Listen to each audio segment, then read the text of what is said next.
태극신금 이해를 시작하겠습니다. 폭동은 정치 영역이 아닌 영역의 집단이 중심이 되어 발생하는 사건입니다. 반란과 구별이 되죠. 반란은 권력을 지닌 이들이 일으키는 사건인 거죠. 물론 그러한 사건에 정치 영역이 개입될 수 있으나 본질상 정치 영역에 속하지 않은 집단이 중심이 될 때 폭동이라고 규정 지을 수 있습니다. 그렇죠. 중심이 누가 되느냐, 어떤 집단이 되느냐에 따라 폭동과 반란이 구별되는 거예요. 물론 규정 지을 때 밀란이라고 규정 지을 수도 있으나 어떤 경우든 의미상으로는 동일합니다. 그렇죠. 여러 명칭을 붙일 수 있겠죠. 뭐 소요라고 붙일 수도 있고. 근데 폭동도 다 같은 폭동은 아니겠죠. 현대에 이르러 최근에 발생하는 폭동들은 과거와는 다른 상이한 것으로 다루려는 경향이 있으며 한국에서는 헌법 전문에다 4.19 사건을 삽입시켜 놓을 정도로 폭동을 거룩하게 다루기도 하는데 과거의 다른 폭동들과 최근의 폭동들은 동일한 원인에 의해 발생한 것이기 때문에 형태만 다르지 동일한 사회적 개념이 실현된 것입니다. 그렇죠.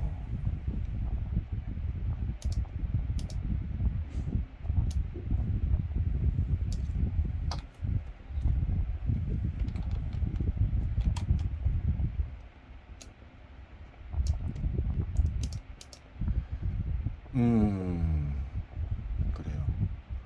폭동이 일어나는 원인도 반란이 일어나는 원인과 근본적으로는 같을 수 있죠. 그래요. 공통점이 있을 수 있어요. 왜 그런가요? 정의 개념에 일치되는 것만큼 헌정적 권리를 향유하지 못한다고 많은 사회 구성원들이 생기면 폭동이 일어나기 때문에 그렇죠. 반란도 그렇죠. 그러면 잠시 원인들에는 어떠한 것들이 있을 수 있는지 살펴보도록 하겠습니다. 원인을 탐구하는 것은 그래요. 섭리를 찾는 데 중요하겠죠. 어떻게 원인을 찾을 것인가. 그래요. 그러한 부분에 대해서 생각하는 이들이 있겠죠.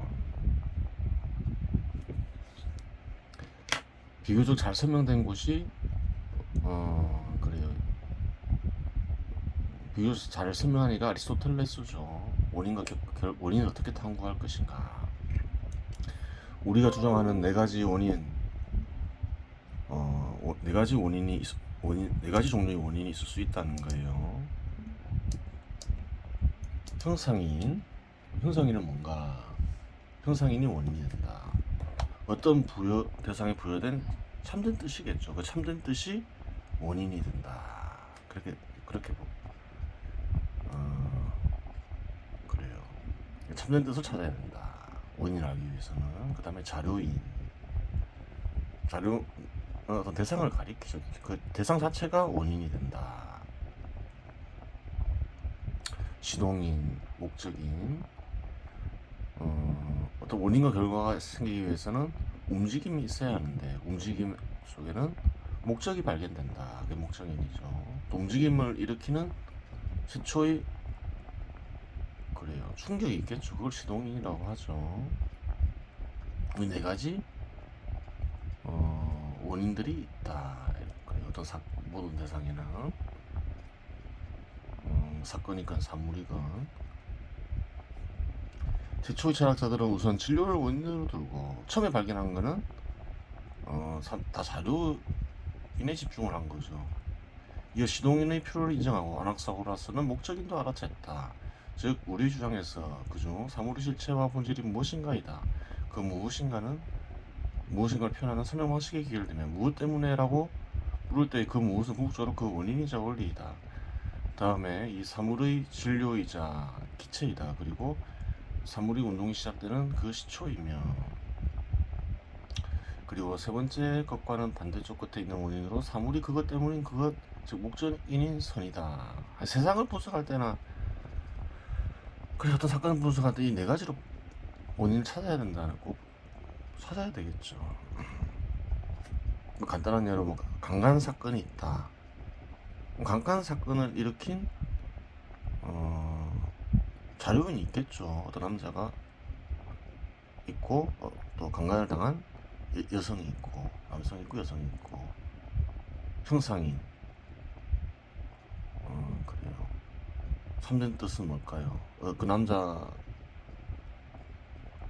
남자가 이제 범죄를 통해서 성적 욕구를 만족하려는 어떤 뜻이 있는 거죠. 자료인만 전부는 아니라는 거예요. 그래요. 유물론자는 자료인이 전부인 것처럼 하지만 그렇지 않다는 거예요. 시동인, 움직임을 일으킨 동의가 있겠죠.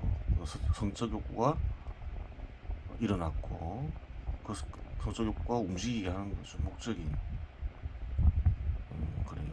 성적 욕구를 강간을 통해서 해결하겠다. 그게 목적이 되는 거죠. 그래요. 형상이는 딱 빼죠. 약간 좀 뭐 복잡하겠는데 뭐. 그래요. 쉽게 써야죠. 사물이나 사건에 간직된 참된 뜻을 가리킵니다. 폭동은 사람들에 의해 일어나고 사람들을 움직인 참된 뜻이 폭동의 중요한 원인이 됩니다. 폭동에도 참된 뜻이 있다는 거예요. 보통에 간직된 참된 뜻은 양적 성장과 정의의 실현입니다. 보통 그렇죠.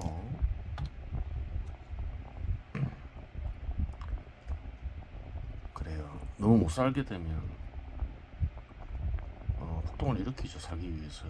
또 정의가 폭동을 일으키는 또 원인이 되는 거예요. 참된 뜻은 두 가지겠죠. 그 다음에 자료인이 있어야 하는데 이는 진료를 가리키는 것으로 폭동의 진료로는 다수 인간들과 권력을 획득하고자 하는 집단이 됩니다. 시동인은 불특정 다수의 분노, 집권 세력의 권력을 약탈하고자 하는 집단이 되면 이게 좀 약간 이상하죠. 어떤 충격을 가하는 움직임이 있다. 그래요.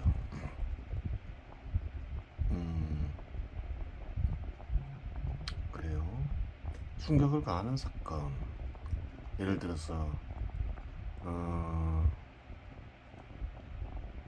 그래요. 촛불 사건이 있었죠. 박근혜 탄핵의 시동인은 뭐가 될까요? 어떤 움직임이 있었다. 그러면 촛불 시위가 되겠죠. 그래요. 움직임을 일으키는 충격이 되는 거예요. 목적에는 권력 획득과 공동체 변형이 됩니다. 목적이 있다는 거예요. 형사인과 자료인, 시동인과 목적인이 동일하면 동일한 사회적 개념이 실현된 것입니다.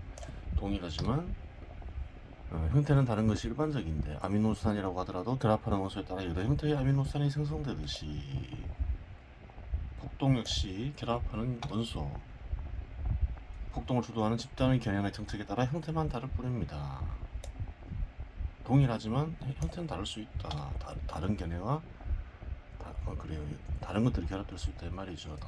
이 논리에 입각하여 분석하게 되면 1960년 4.19 사건, 1979년 부마 사건, 1980년 5.18 사건, 1987년 6월 사건, 2016년 발발한 촛불 시위 사건, 프랑스 혁명 등 모든 사건들은 동일한 것, 즉 폭동임을 알 수 있습니다. 하지만 폭동 역시 성공 여부 및 사회적 의의 실현 여부에 따라 구별이 발생하기 때문에 구별을 위해 별도의 분류가 필요함을 알 수 있습니다. 이는 뒤에서 다루도록 하겠습니다. 폭동의 역사도 짧지 않습니다. 고려시대 무신정권에서만 75건 정도의 폭동이 있었다고 합니다. 1174년 망이 망소리가 폭동을 일으켜 공주를 함락시키고 충주까지 점령한 사례가 있고, 그렇죠. 만적은 장상이 어찌 타고난 씨가 있겠는가를 외치며 폭동을 일으키려 했습니다. 만정의 문장에서 인격과 정의의 개념이 보이는데 사실상 이는 놀라운 일인 것입니다. 그렇죠. 신분제도가 있는 곳에서는. 비천한 신분인 사람에게는 소유권이 인정이 안 됐죠. 육체에 대한 소유권도 인정이 안 됐죠. 그러면 그렇게 생각하고 살 수도 있는데 만적은 그렇지 않았다는 거예요. 스스로 깨달았던 것인지 누군가 가르쳐 준 것인지 노비들이나 농민들 사이에 널리 퍼져 있었던 것인지는 확인할 길이 없으나 당시 사회에 형성된 관념을 초월해서 사용한 흔적이 보이는 것입니다. 그렇죠. 하여간 노비로 인생을 살아왔으면 그렇게 사는 것이 당연하다고 생각하며 살 수 있는데 자신이 지닌 것을 뺏겼다고 생각하고 자신이 지닌 무언가를 찾으려 했다는 것은 놀라운 일이라고 하겠습니다. 물론 당시 그 무언가는 천민의 신분을 벗어나 양민의 신분을 얻는 것으로 판단됩니다. 즉 인격과 정의와 연결되어 있습니다. 또한 당시 천민의 수가 폭동을 일으켜 위협이 될 정도로 많았음을 알 수 있습니다. 자신이 지닌 고유한 것을 찾으려는 시도였다는 점에서 연민의 감정도 있으나 긍정적으로 평가할 수 없습니다. 역사에는 감정이 없기 때문입니다. 폭동으로 인해 수많은 인간들이 목숨을 잃었으며 사회적 의의를 실현한 경우도 희박하기 때문입니다. 폭동을 통해서 사회적 의의가 실현되는 경우는 그 사례를 찾기가 굉장히 어렵죠. 실상 폭동에서 성공한 사례는 한국의 건국 후에나 존재하고 그래요.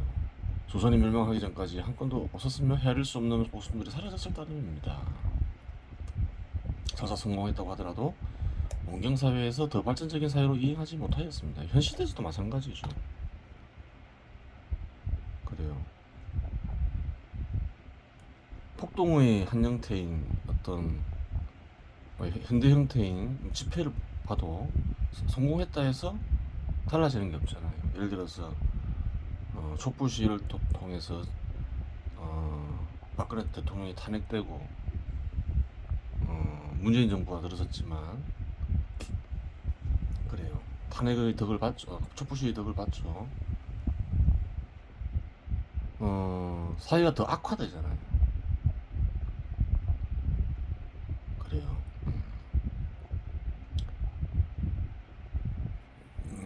현 시대에서 다른 경우는 별로 없다는 거예요. 설사 성공했다고 하더라도 농경사회 더 발전적인 사회로 이행하지 못하였습니다. 예를 들어 중국 명나라는 거지 출신인 주 원장이 백령교를 중심으로 한 홍건적을 기반으로 세웠는데 그렇다고 해서 더 발전적인 사회가 되지는 못하였습니다. 맞아.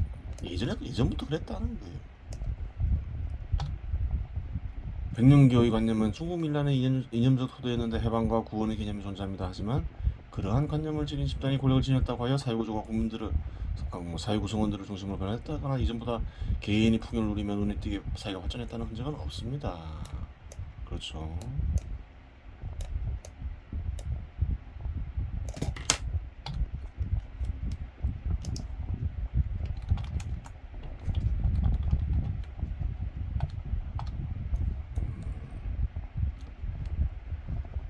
폭동은 끊임없이 발생하는데 조선 후기 홍경래가 폭동을 일으켜 청천강에서 의주에 이르는 땅을 점령한 사례가 있으며 동학농민운동 역시 동일한 맥락인데 농경사회를 바탕으로 하는 고대 국가의 멸망하기 직전의 형태가 보입니다. 그렇죠. 토지는 소수에게 집중되어 대부분의 농민들은 소작농으로 전락했고 삼정은 물러나였습니다. 수탈이 많았다 이 말이죠. 다음 글은 조병갑이 했던 일인데 정도의 차이는 있을 수 있으나 조선 후기 곳곳에서 밀란이 발생한 것을 고려하면 관리들이 일반적인 행태일 가능성이 큽니다. 농민에게 면세를 약속하고 황무지 기간을 허가해주고는 주석이 강제로 세를 징수했고 그래요. 각종 명목으로 제명을 씌워 재물 2만 양을 빼앗았으며 여러 가지 부패가 있었다는 거죠. 아버지 공덕 뺏어온다고 천냥을 거두었다. 그래요.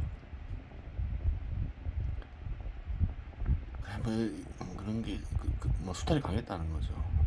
이것이 꼭 조병감의 문제만은 아니었을 수 있다는 거예요. 조병감만의 문제였으면 고부군에서만 폭동이 일어나고 그치겠지만 크게 확대됐다는 것은 추리가 가능하죠. 비슷했다. 다른 관리들도. 동학농민운동에서 관리와 농민에 대한 약탈이 보이는데 이는 정의와 이어졌습니다. 실상 모든 폭동은 정의와 이어졌습니다. 반란이 순수한 사리사욕에 발발할 수 있는 것에 비해 폭동은 모두 정의와 이어져 있다는 점에서 차이가 있습니다. 반란은 정의와 무관하게 일어날 수도 있겠지요. 정의 실현이라는 명분 없이 수많은 사회 구성원들을 동원하여 폭동을 일으키기는 불가능합니다. 사회 구성원들을 많이 참여시키기 위해서는 정의가 명분이 돼야 되겠죠.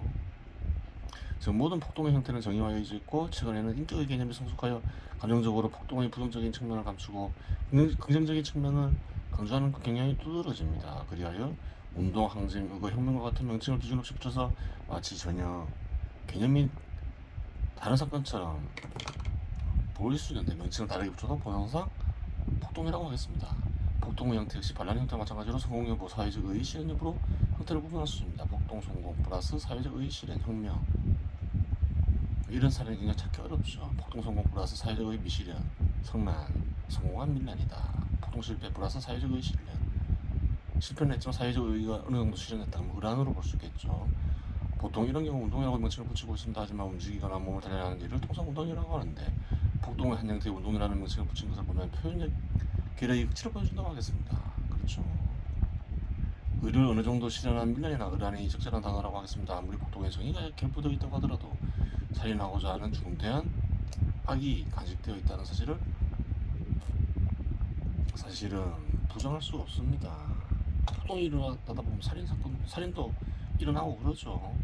약탈도 일어나고 도둑질도 일어나고, 따라서 중대한 악이 간직되어 있다는 것을 알리는 차원에서 난을 사용하는 것이 맞습니다.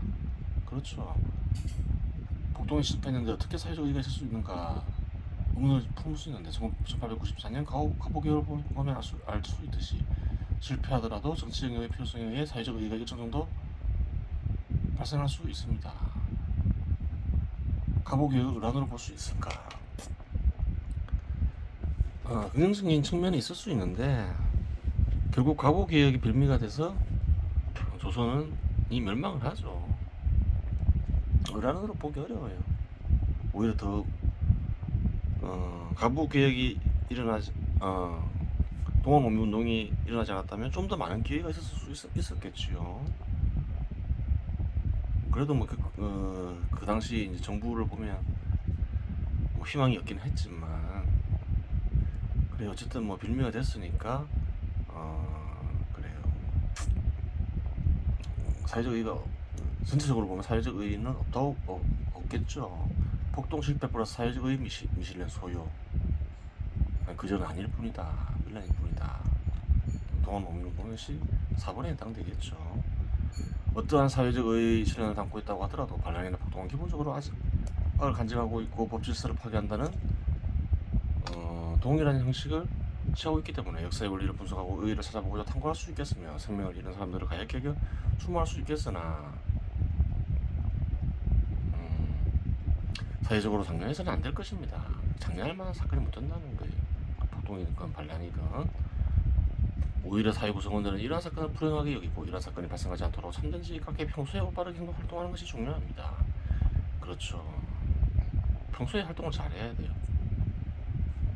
한국의 경우 시대적 공간적 투수성상 완전하지는 못하더라도 대부분의 법의 정의와 인격의 개념이 들어있으므로 폭동이라는 수단을 동원하여 파괴하는 것보다 보존하고 개선하는 것이 올바른 방법입니다. 그리고 한국은 시장지배 시대 제도에 합당하게 국가가 성립이 됐고 또 민주정 시대도 실현하고 되고 있는 거죠. 이러한 상황에서 이러한 상황에서는 그냥 개선하는 게 중요하겠죠. 반란이나 폭동이 일어나면 이상한 길로 들어설 수 있는 거죠. 그 좋은 게 아니에요. 이러한 상황에서 폭동이 일어난다면 개선되는 방향보다는 반대 방향으로 흐름이 이어져 사회에 큰 해악을 끼칠 가능성이 크다고 하겠습니다. 촛불시를 보면 알 수 있죠. 시장이 성숙하여 인격과 정의 개념이 발전함에 따라 폭동의 경우 제도적으로 수용하려는 움직임이 강해지고 있습니다. 대한민국 헌법에 집회 결사의 자유를 보장함으로써 폭동을 어느 정도 수용하고 있습니다.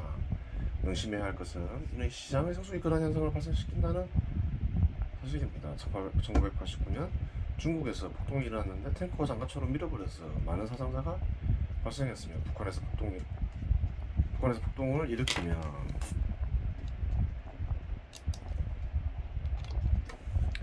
굳이 결과를 얘기할 필요가 없을 것입니다. 다음에는 대한민국 헌법 제21조입니다. 그래요. 과거에는 폭동을 일으키면 그래요. 큰 범죄로 다스려졌지만 시장지배 시대 제도에서는 소유권이 인정되면서 신분제도가 인정되지 않고 소유권이 인정되면서 전 사회 구성원들에게 인권이 많이 신장됐죠. 그래서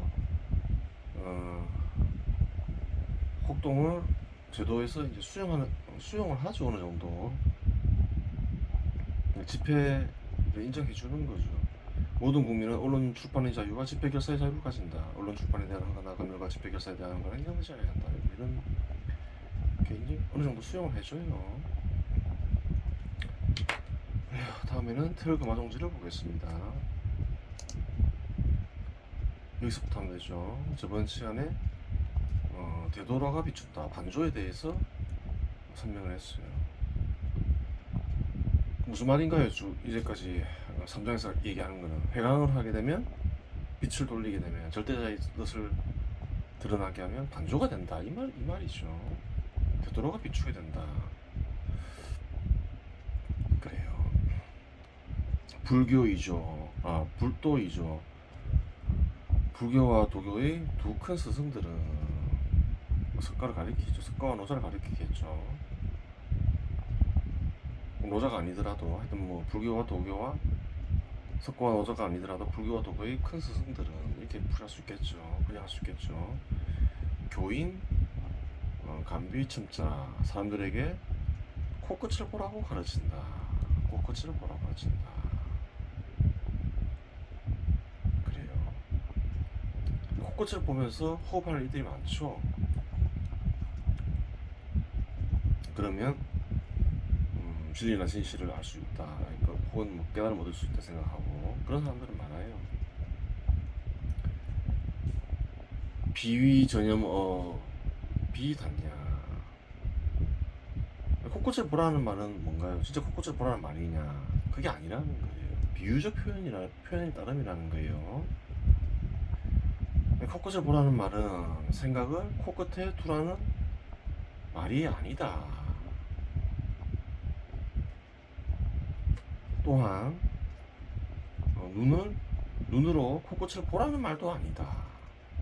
그 무슨 말이냐? 그래요. 눈으로 코끝을 보면서 생각을 중앙에 두라는 말도 아니다. 중앙은 어떤 거는 신의 마음이라 했죠. 코끝을 보면서 어떤 거는 신의 마음을 어떤 거는 신의 마음을 드러나게 하라 그런 뜻도 아니다 이렇게 얘기하는 거죠. 안지소지 눈이 머무는 곳에 심력 지연 마음 역시 도달한다. 무슨 말일까? 다 비유적 표현인 거예요. 눈이 머무는 곳에 마음이 머문다. 참뜻을 찾아야 되겠죠. 마음은 눈앞에 있는 것처럼 보이죠. 울 앞에 있는 것처럼 보이죠.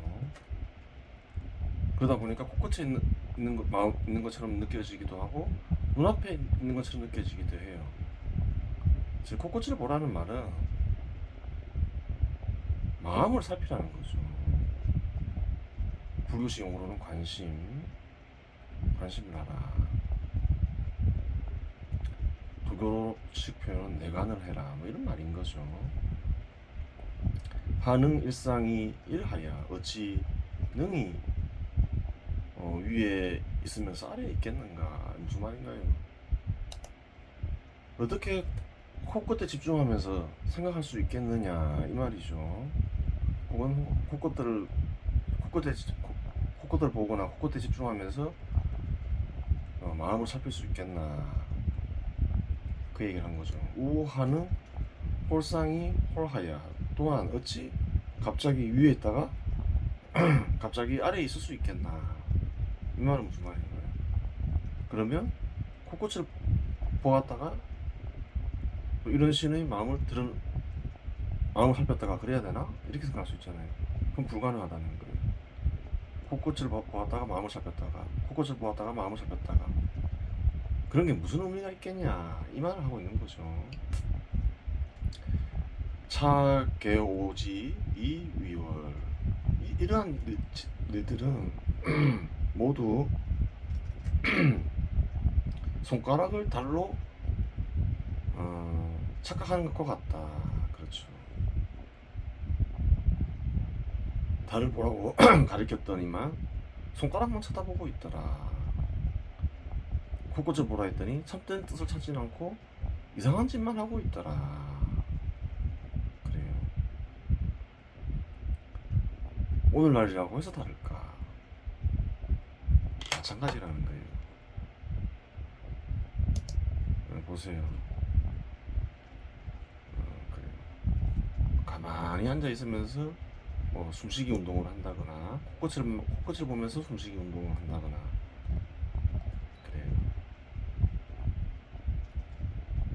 이런 거 다 의미 없다는 거예요.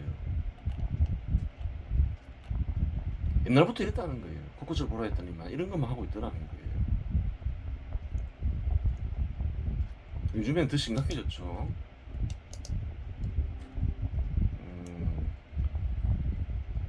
이렇게 누워서 이제 또 호흡하는 걸 가르치죠. 편안하게 호흡합니다. 이러면서